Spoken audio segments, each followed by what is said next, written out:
ഇതിന്റെ പ്രശ്നം വെച്ച് കഴിഞ്ഞാൽ ബാക്കിയെല്ലാം നല്ലതാണ്. കിയ സെൽറ്റോസ് IMT എങ്ങനെയുണ്ട്, ഓടിച്ച് നടക്കാൻ എങ്ങനെയുണ്ട്, ഇതിന്റെ ഒരു പവർ എങ്ങനെ ഫീൽ ചെയ്തു? കേരളത്തിൽ അത് തരില്ല എന്ന് കട്ട് ആൻഡ് റൈറ്റ് ആയിട്ട് പറഞ്ഞു. കേരള ഇന്ത്യയിലല്ലേ, അതൊരു ക്വസ്റ്റ്യൻ ആണ്. അത്രയും പൈസ മുടക്കി എക്സ്ട്രാ ചെയ്യിച്ചു കഴിഞ്ഞാൽ അത് ലാഭമാണോ? എക്സ്ട്രാ ചെയ്യിച്ചു കഴിഞ്ഞാൽ അത് നമുക്ക്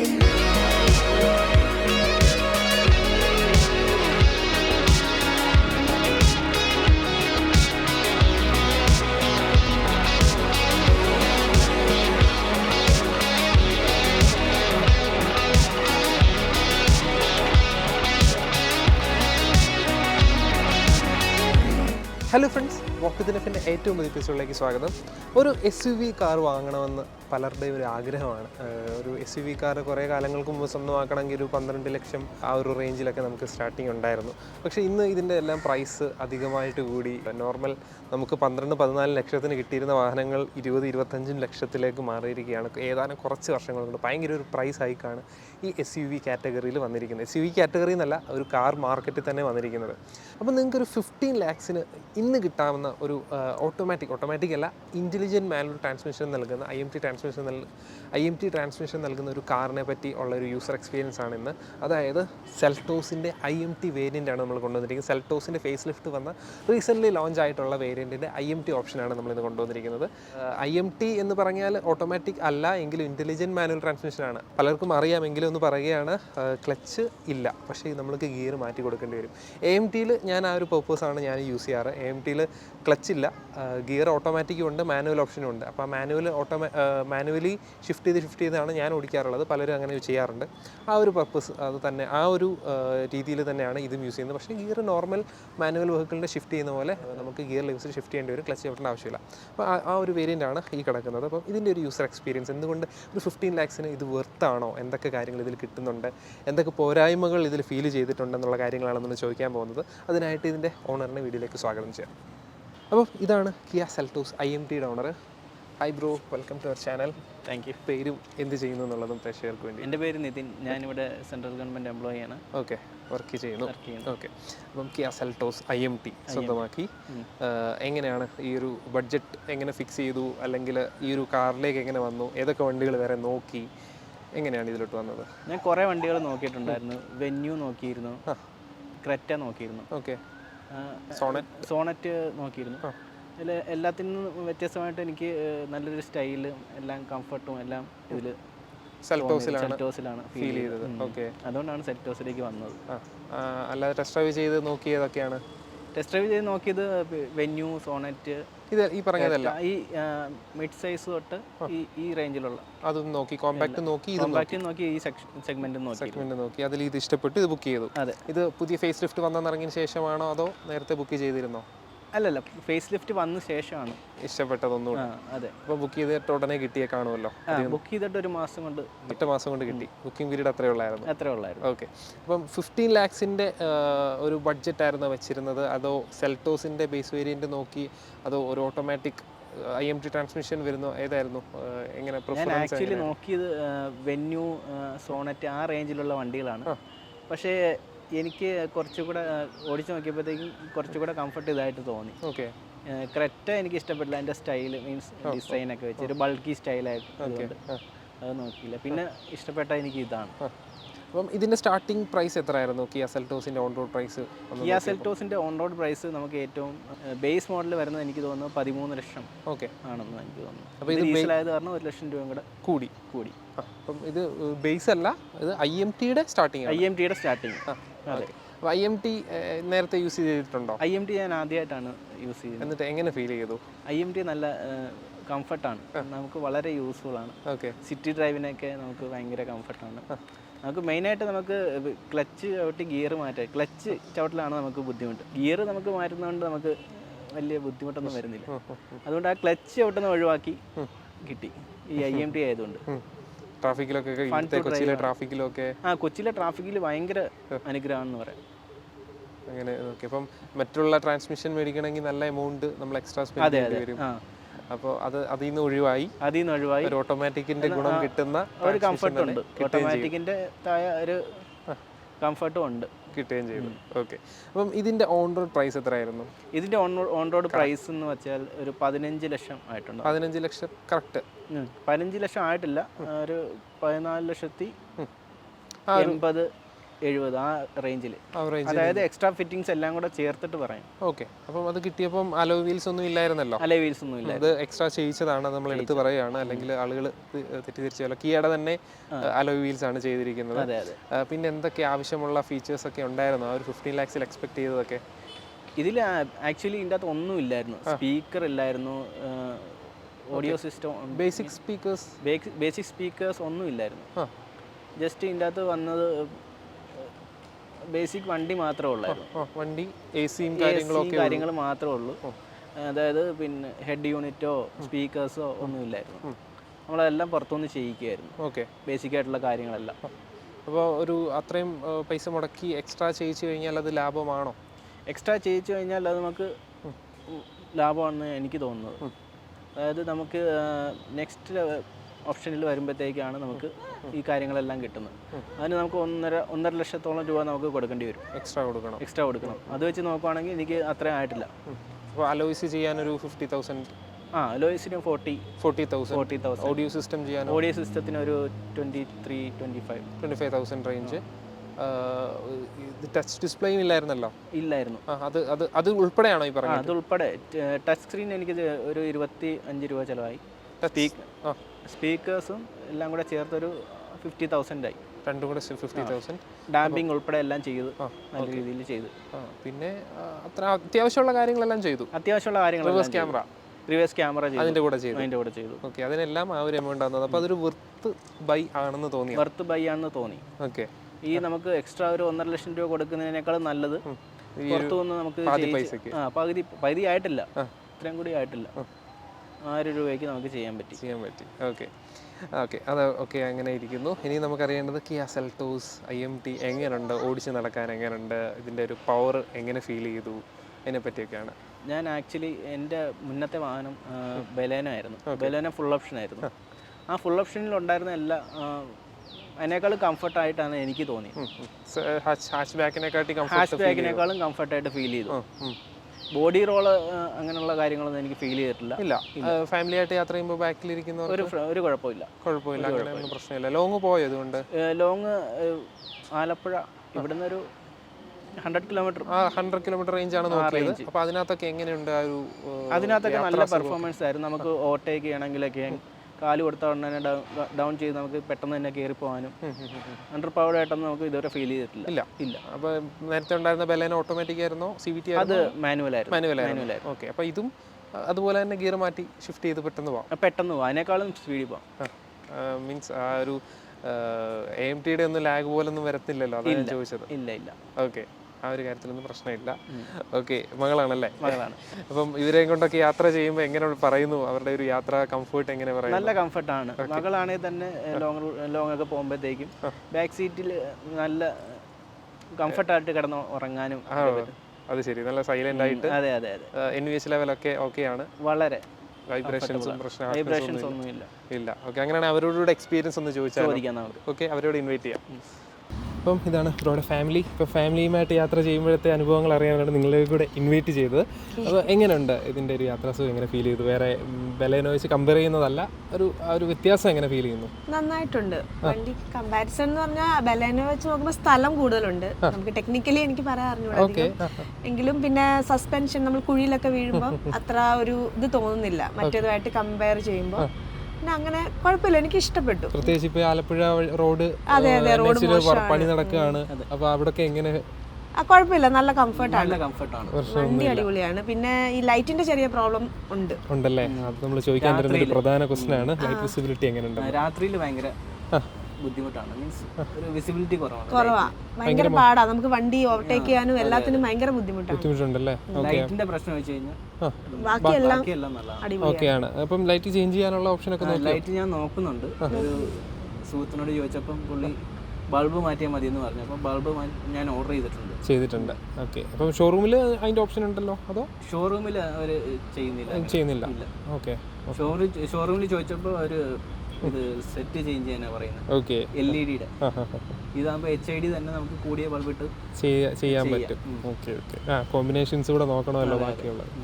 ഓക്കെ. പിന്നീട് സെൻട്രൽ ഗവൺമെൻറ് ഉദ്യോഗസ്ഥനാണെന്ന് പറഞ്ഞു.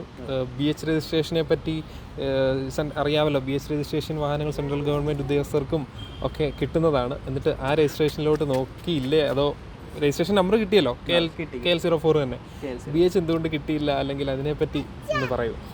BH രജിസ്ട്രേഷൻ നമ്മൾ ആദ്യം നോക്കിയിരുന്നു. നമ്മളിവിടെ കാക്കനാട് RTOയിലാണ് നമ്മൾ ആദ്യം അപ്ലൈ ചെയ്തത്. KP-ക്ക് വേണ്ടിയാണ് നമ്മൾ ആദ്യം അപ്ലൈ ചെയ്യുന്നത്. എന്നിട്ടാണ് രജിസ്ട്രേഷൻ എടുക്കുന്നത്. നോർമലി KL അല്ല എടുക്കാൻ ഉദ്ദേശിക്കുന്നതെങ്കിൽ. അങ്ങനെ TP-ക്ക് കൊടുത്തപ്പോൾ അവിടെ തരില്ല എന്ന് പറഞ്ഞു. അപ്പം ഞങ്ങൾ അവിടെ ചെന്ന് ചോദിച്ചു. അപ്പം പറഞ്ഞത് റീസൺ RTO നമ്മളോട് പറഞ്ഞ റീസൺ കേരളം നഷ്ടത്തിലാണ്, അതുകൊണ്ട് നമ്മൾ KL രജിസ്ട്രേഷൻ എടുക്കണമെന്നാണ്. അപ്പം ഞങ്ങൾ കുറെ അതിനെ ഇത് ചെയ്യാൻ നോക്കി. നമ്മൾ ഇന്ത്യയിൽ പല സ്റ്റേറ്റുകളിലും നമുക്ക് ഇനിയും നമ്മൾ സർവീസ് ചെയ്യാനുള്ള ആൾക്കാരാണ് ചെയ്തിട്ടുണ്ട്. മുംബൈയിൽ ആയിരുന്നു 5 കൊല്ലം, അത് കഴിഞ്ഞ് 5 കൊല്ലം വിശാഖപട്ടണം ആയിരുന്നു, അത് കഴിഞ്ഞ് ഇപ്പോഴാണ് കൊച്ചി വന്നത്. ഇനി അടുത്ത 5 കൊല്ലം വേറെ എവിടെ ആയിരിക്കും എന്ന് അറിയത്തില്ല നമുക്ക്. അപ്പം നമുക്ക് BH ആണ് എപ്പോഴും നമുക്ക് സേഫ് നല്ലത്. അപ്പൊ ആ ഒരു ഇതിലാണ് നമ്മൾ അതിന് അപ്ലൈ ചെയ്തിട്ട് കേരളത്തിൽ അത് തരില്ല എന്ന് കട്ട് ആൻഡ് റൈറ്റ് ആയിട്ട് പറഞ്ഞു. അതെ. അപ്പം നമുക്കിപ്പം ഈ വണ്ടി തന്നെ ഒരു 2 ലക്ഷം രൂപയ്ക്ക് അടുത്ത് നമ്മൾ ടാക്സ് അടച്ചു, റോഡ് ടാക്സ് ഇവിടെ അടച്ചു KL-നായിട്ട്. ഇപ്പം നമ്മൾ BH എടുക്കുവാണെങ്കിൽ നമുക്ക് ഏകദേശം ഒരു 1.25 ലക്ഷം രൂപയോളം നമുക്ക് ലാഭം കിട്ടും. മനസ്സിലായോ? ആവുന്നുള്ളൂ. അപ്പം നിങ്ങൾ കേരളത്തിന് പുറത്തുള്ള ആൾക്കാരാണെങ്കിൽ BH കിട്ടുവാണെങ്കിൽ നിങ്ങൾക്ക് ഇതിലും കുറച്ചിട്ട് ഈ വണ്ടി നിങ്ങൾക്ക് സ്വന്തമാക്കാൻ പറ്റും. അങ്ങനെ ഒരു ഓപ്ഷൻ കൂടി കുറഞ്ഞ് നമുക്ക് 15 ലക്ഷത്തിന്റെ വണ്ടി 13.5 നിങ്ങൾക്ക് എടുക്കാൻ പറ്റും. മനസ്സിലായോ? അപ്പം ആ ഒരു പോയിന്റ് വലിയൊരു പോയിന്റ് ആണ്. കാരണം നമ്മള് ഇവിടെ ഇപ്പം പൊളിറ്റിക്കലി ഇൻകറക്റ്റ് ആണോ അല്ലയോ എന്നൊന്നും എനിക്കറിയത്തില്ല. പക്ഷെ ഇവിടെ ഗുണ്ടായിസാണ്. നമുക്ക് നമ്മുടെ ഇഷ്ടത്തിന് ഒരു കാര്യം ചെയ്യാൻ പറ്റില്ല. അവര് പറയുന്നത് നമ്മൾ ചെയ്യണം. നിയമം അനുസരിക്കണം എന്ന് പറയും. പക്ഷെ നിയമം കേരള ഇന്ത്യയിലല്ലേ അതൊരു ക്വസ്റ്റ്യൻ ആണ്. എല്ലാ സംസ്ഥാനങ്ങളും കർണാടക ഇല്ലായിരുന്നു, അവിടെ ആക്കി. അപ്പൊ കേരളം നഷ്ടത്തിലായ നമ്മുടെ കുഴപ്പം കൊണ്ടല്ലല്ലോ. കേരളം നഷ്ടത്തിലായ നമ്മളൊന്നും ചെയ്തിട്ടില്ല. അതിപ്പോ അത് ആരാണോ അത് അവരുടെ ഉത്തരവാദിത്തമാണ്. നമ്മൾ ഒരു വണ്ടി എടുക്കുമ്പോൾ നമ്മൾ ഒരുപാട് ആഗ്രഹിച്ചിട്ടാണ് എടുക്കുന്നത്. ഞങ്ങൾ ആ RTO ഓഫീസിൽ പോയി കൊച്ചുമായിട്ട് ഒരു 2 ദിവസം ഫുൾ അവിടെ ഇരുന്നു. ഇതിന്റെ ഒരു അവരെ കാണാനും ക്യൂ നിന്ന് കാണുമ്പോഴൊക്കെ 2 പ്രാവശ്യം കണ്ടു. ജോയിന്റ് RTOയെ കണ്ടു. അവര് ഭയങ്കര മോശമായിട്ടാണ് നമ്മളോട് പെരുമാറുന്നത്. അതായത് റീസൺ ഇതാണ്. അവര് റീസൺ പറയുന്നത് ഇതാണ്. നിങ്ങൾ കേരളത്തിൽ എടുത്താൽ എന്താ കുഴപ്പം? കേരളം എടുത്താലും കുഴപ്പമില്ല. പക്ഷെ നമുക്ക് നമ്മുടെ ഒരു 2 ലക്ഷം രൂപയോളാണ് ഡിഫറൻസ്. മാത്രമല്ല നമ്മൾ വേറെ സ്റ്റേറ്റുകൾ വർക്ക് ചെയ്യേണ്ട ആൾക്കാരാണ്. സോ നമുക്ക് എടുത്താൽ നമുക്ക് നല്ലതാണ്. പക്ഷെ അത് അവർക്ക് അറിയണ്ട. കേരളം നഷ്ടത്തിലായതുകൊണ്ട് നമ്മൾ സഹിക്കണം. നമ്മൾ റീസെന്റ് വാങ്ങുന്നവരെ കൊണ്ട് അവരുടെ അത്രയും പൈസ അല്ല കിട്ടുന്നത്. ടാക്സിന്റെ ഓരോ വലിയ കാസിന്റെ എല്ലാം പ്രൈസിന്റെ ടാക്സ് അറിയാമല്ലോ. നമ്മൾ റീസെന്റ് ഒരു ഹൈക്രോസ് ചെയ്തായിരുന്നു, BH രജിസ്ട്രേഷൻ ഉള്ള ഇന്നോവ ഹൈക്രോസ്. ആ വണ്ടിയുടെ വില 34 lakhs ആണ് കേരളത്തിൽ. ആ വണ്ടിക്ക് അദ്ദേഹം അത് സ്വന്തമാക്കിയത് 27 lakhs. അതായത് 7 ലക്ഷം രൂപയോളം, 6-7 ലക്ഷം രൂപയുടെ വ്യത്യാസമാണ് ഒറ്റ കാറ് വാങ്ങിച്ചപ്പോൾ ലാഭം വന്നത്. സംഭവം 2 വർഷം 5 വർഷത്തേക്ക് എന്തോ ടാക്സ് അടച്ചിരിക്കുന്നത്, പിന്നീട് അടയ്ക്കണം. ഓക്കെ, എന്തായാലും ഒരു ആവുന്നില്ലല്ലോ. അത് വലിയൊരു ബെനിഫിറ്റ്. അത് കിട്ടാതെ പോയി അല്ലേ? അതെ. BH എന്ന് പറയുമ്പോഴത്തേക്ക് അതൊരു നല്ലൊരു ഓപ്ഷൻ ആണല്ലോ. അതായത് ഇന്ത്യയിൽ എവിടെ വേണമെങ്കിലും നമുക്ക് യൂസ് ചെയ്യാം. സ്റ്റേറ്റ് ആരും ചോദിക്കില്ല. ഇന്ത്യയിൽ തന്നെ കറങ്ങാൻ എവിടെയെങ്കിലും ഒക്കെ പോയി കഴിഞ്ഞാൽ തന്നെ ഒരു സ്റ്റേറ്റിന്റെ വണ്ടി കേരളത്തിലെ വണ്ടി തമിഴ്നാട് ചെല്ലുമ്പോഴത്തേക്ക് അവർ വിവേചനം കാണിക്കത്തില്ലേ? അങ്ങനൊരു പ്രശ്നം വരുന്നില്ല. അത് തന്നെ. ഓക്കെ. അപ്പം അത് ആ ഒരു കാര്യം. പിന്നെ വേറെ എന്തൊക്കെ വണ്ടിയുടെ കാര്യത്തിൽ പറയാനുള്ളത്? ഫീച്ചേഴ്സ് ഒക്കെ ഒത്തിരി എക്സ്പെക്ട് ചെയ്തിരുന്നു, അതോ ആവശ്യമുള്ള ഫീച്ചേഴ്സ് ഒക്കെ ഉണ്ടോ ഇതില്? കുഴപ്പമില്ല. നമ്മുടെ ഈ ഒരു പ്രൈസ് റേഞ്ചിൽ അതിൽ ഹാപ്പിയാണ്. വാല്യൂ ഫോർ മണിയാണ്. Okay okay. ഞാൻ പറഞ്ഞു, നമ്മള് വിശാഖപട്ടണത്ത് നിന്ന് ബലേനോയില് നമ്മൾ ഡ്രൈവ് ചെയ്ത് വന്നിട്ടുണ്ട് കൊറോണ സമയത്തൊക്കെ. അല്ല, അപ്പോ നമുക്ക് നല്ല റോഡ് നല്ല ആകുമ്പോ നമുക്ക് ഡ്രൈവിംഗ് കംഫർട്ട് ഉണ്ട്. അപ്പൊ ഇദ്ദേഹം പറയും ചവിട്ടിയിട്ട് കേറുന്നില്ല വണ്ടി എന്ന് പറയും. മനസ്സിലായോ? നമുക്കൊരു വണ്ടി ഓടിക്കുന്നതിന്റെ ഒരു സുഖം കിട്ടുന്നില്ലായിരുന്നു ബലേനോ ഓടിക്കുമ്പോ. അപ്പൊ ഇതെടുത്തതിന്റെ ഡീസലിന്റെ ഇതെടുത്തതിന്റെ മെയിൻ ഉദ്ദേശം തന്നെ ആ ഒരു പവറും കുറച്ചുകൂടി ഒരു ഇത് കിട്ടാൻ വേണ്ടിയാണ്. ഡ്രൈവിംഗ് ഇഷ്ടമുള്ള ആളാണ്. സോ ആ ഒരു ഇത് കിട്ടുന്നുണ്ട്. അപ്പൊ ലോങ് ഇതിൽ എത്ര കിലോമീറ്റർ പോയിട്ടുണ്ട്? നമ്മൾ വീട്ടില് എല്ലാ വീക്കിലും നമ്മൾ വീട്ടിൽ പോയിട്ട് പോകുന്നതാണ്. ഹരിപ്പാടാണ് കുറച്ചുകൂടെ. അവിടുന്ന് പോണമല്ലോ. അപ്പം ബലേനോയില് വിശാഖപട്ടണത്ത് നിന്ന് ഇവിടെ വരെ ഡ്രൈവ് ചെയ്യാറുണ്ടായിരുന്നു. അപ്പം ഇത്രയും ലോങ് സ്ട്രെച്ച് കിട്ടിയില്ലല്ലേ സ്പീഡ് കയറാൻ? എന്ന് വെച്ചാൽ ഞാൻ എത്ര സ്പീഡ് കയറി എന്നറിയാൻ വേണ്ടിയായിരുന്നു. കേരളത്തിലെ റോഡുകളൊക്കെ അറിയാമല്ലോ ഇപ്പോഴത്തെ പ്രത്യേകിച്ച് പണിയുടെ ഇപ്പം ഹൈവേയുടെ പണികളൊക്കെ നടക്കുന്നുണ്ട്. സ്പീഡൊന്നും അധികം എങ്കിലും കയറിയ സ്പീഡിലുള്ള സ്റ്റെബിലിറ്റി എങ്ങനെ ഫീൽ ചെയ്തു? എങ്കിലും ഞാനൊരു 100 റേഞ്ച് കയറിയിട്ടുണ്ട്. എങ്ങനെയുണ്ട്? നല്ല സ്റ്റേബിൾ ആണ്. ബ്രേക്കിംഗ് ഒക്കെ ആണെങ്കിൽ തന്നെ നല്ല ബ്രേക്കിംഗ് ആണ്, എഫിഷ്യൻ്റ് ആണ്. ഹാപ്പിയാണ്, അതിനൊന്നും പ്രശ്നമില്ല. പിന്നെ ഏറ്റവും അറിയേണ്ടതായിട്ടുള്ള കാര്യം, കൊറിയൻ വാഹനങ്ങളിൽ മൈലേജ് കുറവാണ് എന്നുള്ളൊരു പ്രശ്നമുണ്ട്. പക്ഷേ ഡീസൽ വാഹനങ്ങൾ നോക്കിയാൽ വലിയ പ്രശ്നമില്ല എന്നാണ് പറയുന്നത്. ഇതിനെങ്ങനെയുണ്ട് മൈലേജ്? അത് തന്നെ, ഞാനും അത് തന്നെയാണ് നോക്കിയത്. ഡീസൽ ഇത് എടുത്തത് തന്നെ മൈലേജ് നോക്കിയിട്ട് തന്നെയാണ്. ഓക്കെ, ഇത് 1.5 ലിറ്റർ ഡീസൽ എഞ്ചിനാണ്. അപ്പോൾ അതിന് ഒരു 115 bhp പവർ ഉണ്ട്. ഓക്കെ, അപ്പം നല്ല ഈ വണ്ടിക്ക് ആവശ്യമായ പവർ ഇതിലുണ്ടെന്ന് തന്നെ പറയാം. ഇതിനും നല്ല മൈലേജ് കിട്ടും, പ്രതീക്ഷ പോലെ തന്നെ കിട്ടുന്നുണ്ട്. ഫസ്റ്റ് സർവീസ് കഴിഞ്ഞിട്ടില്ല, 20-21 കിട്ടുന്നുണ്ട്. അവർ പറഞ്ഞത് സർവീസ് കഴിഞ്ഞ് കഴിഞ്ഞാൽ കുറച്ചുകൂടെ ബെറ്റർ ആയിട്ട് കിട്ടുമെന്നാണ് പറയുന്നത്. ഓക്കെ, അപ്പോൾ ഏകദേശം ഒരു 70 സ്പീഡിൽ ക്രൂസ് ചെയ്ത് കഴിഞ്ഞാൽ ആണ് കിട്ടുന്നത് ഇത് അല്ലേ? ഞാൻ 70-80 ഒക്കെ ചെയ്തിട്ട് പോലും എനിക്ക് നല്ല മൈലേജ് കിട്ടുന്നുണ്ട്. 20 പ്ലസ് കിട്ടുന്നുണ്ട്. അപ്പോൾ ആ ഒരു കാര്യത്തിൽ നല്ല ഹാപ്പി ആയിരിക്കും. നല്ല മൈലേജ് ആണ്. പെട്രോൾസിനൊക്കെയാണ് വളരെ 13 ഒക്കെ പോകുന്നത്. 13 മുകളിലോട്ടൊന്നും കിട്ടാറില്ല പലർക്കും. ഇതിന് 20 കിട്ടുന്നുണ്ട്. പിന്നെ IMT ആയ സ്ഥിതിക്ക് ഡ്രൈവിംഗ് ട്രൈ ചെയ്യാൻ താല്പര്യമില്ലേ? ഡ്രൈവിംഗ് നോക്കണം. മറ്റേ നമ്മുടെ ബെലേനോ ആയിരുന്ന സമയത്ത് ഓടിച്ചിട്ടില്ല, അധികം ഓടിച്ചിട്ടുണ്ട്. വിശാഖപട്ടണത്ത് ജസ്റ്റ് ഒന്ന്. എനിക്ക് തോന്നുന്നു കുറച്ചുകൂടെ വണ്ടി വലുതായെന്ന് പറഞ്ഞ് കുറച്ച് വലുപ്പമൊന്നും തോന്നിക്കത്തില്ല. ഓടിക്കുമ്പോൾ ലൈറ്റ് വാഹനമായിട്ട് ഓടിക്കാൻ പറ്റുമല്ലേ? അപ്പോൾ അത് വലിയൊരു ആ പുറത്തുനിന്ന് കാണുന്ന വലുപ്പം കണ്ട് ഇല്ല. ഇത് ഓട്ടോമാറ്റിക് അല്ലെങ്കിലും ക്ലച്ച് ഇല്ലാത്തതുകൊണ്ട് നമുക്ക് ലേഡീസിനും ഓടിക്കാൻ സുഖമുണ്ടെന്ന് തോന്നുന്നു. യൂസ് ചെയ്യാം. ഓക്കെ, അതായത് നമുക്ക് ജസ്റ്റ് ഇന്റീരിയറിലോട്ട് കയറി എന്തൊക്കെയുണ്ടെന്നൊന്ന് കാണിച്ചിട്ട് മൈൻഡ് അപ്പ് ചെയ്താലോ? ഓക്കെ, ഇപ്പോൾ നമ്മൾ കിയ സെൽറ്റോസിൻ്റെ ഇൻറ്റീരിയറിൽ വന്നിരിക്കുന്നു. 15 lakhs ഒരു കിയ സെൽറ്റോസിൽ എന്തൊക്കെ ഉണ്ടാവും, എന്തൊക്കെ ആണ് നിങ്ങൾ എക്സ്ട്രാ ആഡ് ചെയ്ത് കഴിഞ്ഞാൽ ഓക്കെ ആകും എന്നുള്ള കാര്യങ്ങളൊക്കെ നമുക്ക് ചോദിക്കാം. ബ്രോ, എന്തൊക്കെയാണ് ഇതിൽ വണ്ടി മേടിച്ചപ്പോൾ കിട്ടിയത്? ആദ്യം ബ്രോ പറഞ്ഞു ഒന്നുമില്ലായിരുന്നു, AC മാത്രമേ ഉള്ളായിരുന്നു ഉള്ളായിരുന്നു അല്ലേ? ഓക്കെ, മ്യൂസിക് സിസ്റ്റം ആഡ് ചെയ്തു. മ്യൂസിക് സിസ്റ്റം ഞാൻ ആഡ് ചെയ്തിട്ടുണ്ട്. പിന്നെ സ്പീക്കേഴ്സ് ഒന്നും ഇല്ലായിരുന്നു, 4 സ്പീക്കേഴ്സ് ആഡ് ചെയ്തിട്ടുണ്ട്. ഡിസ്പ്ലേ ആഡ് ചെയ്തു. ബ്ലാക്ക് തും തന്നെയാണ് വെച്ചിരിക്കുന്നത്, അതുകൊണ്ട് തന്നെ ക്വാളിറ്റി സ്പീക്കേഴ്സ് ആയിരിക്കും, ഡിസ്പ്ലേ ഒക്കെ ആയിരിക്കുമല്ലോ. അതെ. റിവേഴ്സ് ക്യാമറയുടെ ക്വാളിറ്റി ഒന്ന് കാണിക്കുമോ? റിവേഴ്സ് ക്യാമറ കാണിച്ചു തരാം. അതും നല്ല ക്വാളിറ്റി ഉണ്ട്, മോശമല്ലല്ലോ അതേതായാലും. പിന്നീട് ഗിയർ ചേഞ്ച് ചെയ്ത് നിങ്ങൾ ശ്രദ്ധിച്ച് കാണും. IMT ആയ സ്ഥിതിക്ക് ക്ലച്ച് ഒന്നും ചവിട്ടാൻ പോകണ്ട, നേരെ അങ്ങ് ചേഞ്ച് ചെയ്താൽ മതി. ബ്രേക്കിൽ ഹോൾഡ് ചെയ്തിട്ട് ചേഞ്ച് ചെയ്യുന്ന സമയത്ത് ബ്രേക്കിൽ കാല് വെക്കരുത്, അല്ലാത്ത ജസ്റ്റ് നമ്മൾ ഗിയർ ചേഞ്ച് ചെയ്താൽ മാത്രം, ഷിഫ്റ്റ് ചെയ്താൽ മാത്രം മതി. സ്മൂത്ത് ആയിട്ട് ഗിയർ ട്രാൻസ്മിഷൻ നടന്നോളും. പിന്നീട് വേറെ എന്തൊക്കെ ഫീച്ചേഴ്സ് ആണ് ഞാൻ ഫിറ്റ് ചെയ്യാൻ? സ്റ്റിയറിംഗ് ഓഡിയോ കൺട്രോൾസ് ഫിറ്റ് ചെയ്യണമെന്നുണ്ടായിരുന്നു. ഓക്കെ, പക്ഷെ ഞാൻ ഇവിടെ കൊച്ചിയിൽ പല സ്ഥലങ്ങളിൽ ഞാൻ അന്വേഷിച്ചു, പക്ഷേ ഇതിന്റെ സ്റ്റിയറിംഗ് കൺട്രോൾ ഫിറ്റ് ചെയ്യാൻ പറ്റിയില്ല. ഞാനത് ഡൽഹിയിൽ നിന്ന് ഒരാളുടെ നിന്ന് വാങ്ങിച്ചു. ഓക്കെ, പക്ഷെ അത് ഫിറ്റ് ചെയ്യാനുള്ള ഒരാളെ കിട്ടിയിട്ടില്ല. എല്ലായിടത്തും ചോദിച്ചപ്പോൾ പറയുന്ന അവര് അറിയില്ലെന്നാണ് പറഞ്ഞത്. അങ്ങനെ ഓപ്ഷൻ ഒന്നും കിട്ടിയില്ല. ഓക്കെ, അതുകൂടെ ഫിറ്റ് ചെയ്ത് കഴിഞ്ഞാൽ നല്ല കംഫർട്ടാണ്. നമ്മൾ ഡ്രൈവ് ചെയ്യുന്നതിന്റെ ഇടയ്ക്ക് മ്യൂസിക് ആ ഒരു കുറവ് മാത്രമേ ഇപ്പൊ എനിക്ക് ഉള്ളൂ. ഓക്കെ, അത് മാത്രമേ. പിന്നെ ലൈറ്റിന്റെ പറഞ്ഞല്ലോ, നൈറ്റ് ഡ്രൈവിന്. പിന്നീട് AC ഓട്ടോമാറ്റിക് അല്ല, അത് പ്രശ്നമില്ല. നമുക്ക് ആവശ്യമുള്ള സമയത്ത് നമ്മൾ തന്നെ അഡ്ജസ്റ്റ് ചെയ്താൽ ആവശ്യമില്ല. ഓക്കെ, പിന്നീട് മെയിൻലി വണ്ടിയുടെ വണ്ടിയും എഞ്ചിനും കിട്ടി, അതായിരുന്നു ഉദ്ദേശം. അത് കിട്ടുകയും ചെയ്തു. നല്ലൊരു ട്രാൻസ്മിഷനും കിട്ടി. സീറ്റിംഗ് കംഫോർട്ട് ഒക്കെ എങ്ങനെയുണ്ട്? കംഫർട്ടാണ്, നല്ല കംഫർട്ടബിൾ ആണ്. ലോങ് ഡിസ്റ്റൻസിനൊന്നും നമുക്ക് ഒരു പ്രശ്നമില്ല. ഓക്കെ, പിന്നീട് ഔട്ട്സൈഡ് റിയർ വ്യൂ മിറേഴ്സ് നമ്മൾ മാനുവലി അഡ്ജസ്റ്റ് ചെയ്യണം.